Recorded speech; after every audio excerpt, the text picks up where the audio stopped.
هەموو شە پیرۆزانە دەبینین هەموو هەرسێ جۆرەکەی تەوحیدی دەخۆگرتووە، تەوحیدی ڕبوبیەت و ئەسما و صفات و ئولوهیەت، وشەی پیرۆزی ئەڵڵاه کە شایستەی خوایە و هیچ کەسێ نییە غەیری خوای گەورە خاوەنیە وشەیە بێ.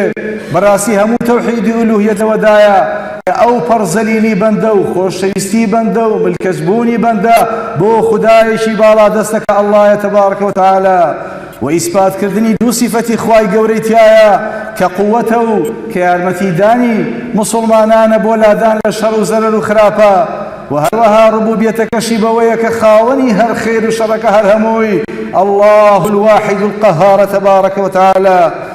لا حول ولا قوة إلا بالله. بروابوني الراستقيني بنديتيا بقدر إخوة تسليم بونو ملكز بونا بو أو هيزي قوريك أخوي قوري تبارك وتعالى وهيزي هو أو خواي تبارك وتعالى كسر شاوي همو هيزا كان هر هيزيك هبي سر شاوكي لو دقري أو شبيرو زانا دبيني الماناي إياك نستعين تيايا سنك داواي كومشي يارمتي تيايا لأخواي قوري تبارك وتعالى وهروها تواناي خواي تيادا رخبت تبارك وتعالى وديسانوا دان بياناني بنديتيايا بويكا بيد صلاة بيتوانا وبيهيزا همو هيزو توانا كان للراستقين ذا لا إخواي قورا تبارك وتعالى سودكاني لا حول ولا قوة إلا بالله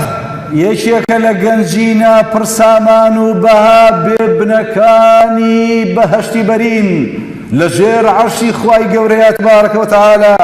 وكل حديث صحيح إيماني حاكمة في غنبري عزيز فرمي عليه الصلاة والسلام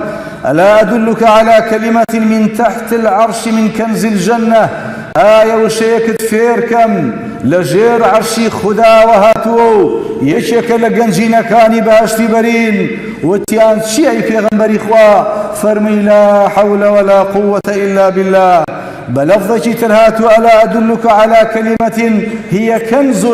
من كنوز الجنة آية وشيك تفيركم كخوي بخوي يشيك لسامان قوركاني بهشت اگر سامان يعني شي يعني قاسيك وكو شون فرلت بارا وسامان بوتو هر چێشە و گرفتێکت هات دەچی دەست دەڕی سەفتەیەک دەرێنی و کێشەی خۆتی پێبەڕێکەیت و لابەی